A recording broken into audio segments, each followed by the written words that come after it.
National crime રેકોર્ડ્સના આંકડા જે સામે આવ્યા છે 2023માં ગુજરાતમાં એક વર્ષમાં 9000 જેટલા લોકોએ આપઘાત કર્યો છે અને 900 જેટલા લોકોની હત્યા કરી દેવામાં આવી છે.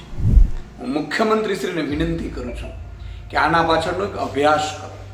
આજે જ્યારે આ આંકડા ઉપર હું નજર ફેરવી રહ્યો હતો તો વિચાર કરો, ગરીબીના કારણે કેટલા લોકોએ જીવન ટૂંકાવ્યું છે, બેરોજગારીના કારણે જીવન ટૂંકાવ્યું છે, હાઉસવાઈફ જીવન ટૂંકાવી રહી છે, વેપારી નાના જીવન ટૂંકાવી રહ્યા છે, ખેડૂતો જીવન ટૂંકાવી રહ્યા છે, ઇવન વિદ્યાર્થીઓ જીવન ટૂંકાવી રહ્યા છે.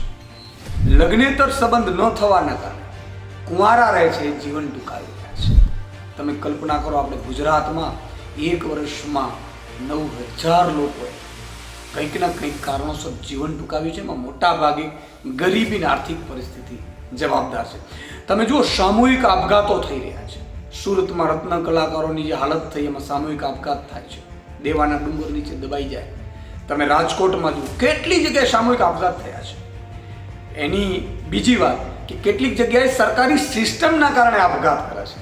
તમે જુઓ, અમદાવાદમાં મુખ્યમંત્રી શ્રી આપણા જ અમદાવાદ, આપણી જ એક મહિલા એની દુકાન ચલાવતી હતી, રોજગારી ચલાવતી હતી, અને એ રોજગારીને આપણે દુકાનને પાડવા ગયા અને જીવતી સળગી ગઈ.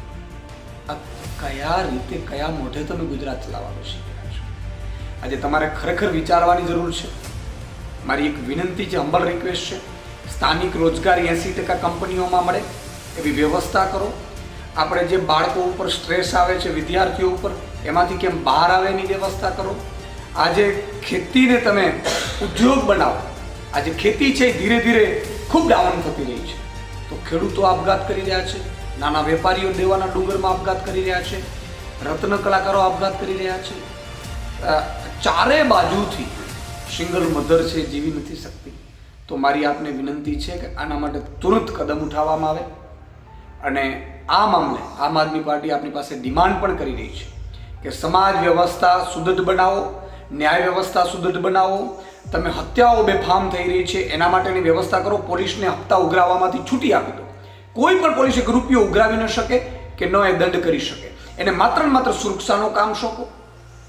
તમે જે પોલીસનો દુરુપયોગ કરો છો બીજા નેતાઓને ફસાવવા માટે, એમાં બંધ કરો, કારણ કે કાગડિયામાં જ બધો સમય વયો ગયો છે. એક તો પોલીસની ઘટ છે, તો આ વ્યવસ્થા કરો. તમામ ઉદ્યોગોને સૂચના આપી દો 80% અમારા ગુજરાતીઓને સ્થાનિક રોજગારી મળે, એના કાયદાનું અમલ કરો. અને સાથે સાથે જે પણ ગરીબો, વંચિતો, શોષિતો છે એની યોજનાઓ એના સુધી પહોંચે, એ આપઘાત કરવાનો વિચાર પણ ન કરે, શુદ્ધ એવી વ્યવસ્થા કરો. એવા શહેરોમાં 2 કે 5 રૂપિયામાં ખાવાની રહેવાની વ્યવસ્થા કરી દો. તો જ આ ગુજરાતમાં આપણે સુદૃઢ બનાવી શકીશું. બાકી તમે હેલિકોપ્ટરથી ફરશો, ઉદ્ઘાટનો કરશો, ચાર્ટર પ્લેનોથી, તમારા દીકરા દીકરીઓ સંપત્તિ કરોડોમાં આલોટશે, અને બાકી ગુજરાતમાં આવકની અસમાનતા છે, ગરીબો પાસે કાંઈ જાતું જ નથી. એટલી આવકની અસમાનતા છે કે ગુજરાતના 10% જે અમીરો છે એની પાસે 90% સંપત્તિ પહોંચી ગઈ છે. તમારા આવ્યા પછી બેફામ વધારો થઈ ગયો છે, કારણ કે તમે બધો લાભ ઉદ્યોગપતિઓને આપો છો. તો મારી હમ્બલ રિક્વેસ્ટ છે કે ગુજરાતને સુદૃઢ બનાવો. ગુજરાતની આજે લોકો ગુજરાતમાં રહેવા નથી માંગી રહ્યા, વિદેશમાં ભાગી રહ્યા છે. બાળકો અહીંયા ભણવા નથી માંગી રહ્યા. આજે માતા બેન દીકરીઓ અસુરક્ષિત મહેસૂસ કરે છે, એની બળાત્કારો, હત્યાઓ બેફામપણે થઈ રહી છે. મારી હમ્બલ રિક્વેસ્ટ છે, મુખ્યમંત્રીશ્રી આના ઉપર ગંભીરતાથી તમે પગલાં ભરો અને યોગ્ય કાર્યવાહી કરો.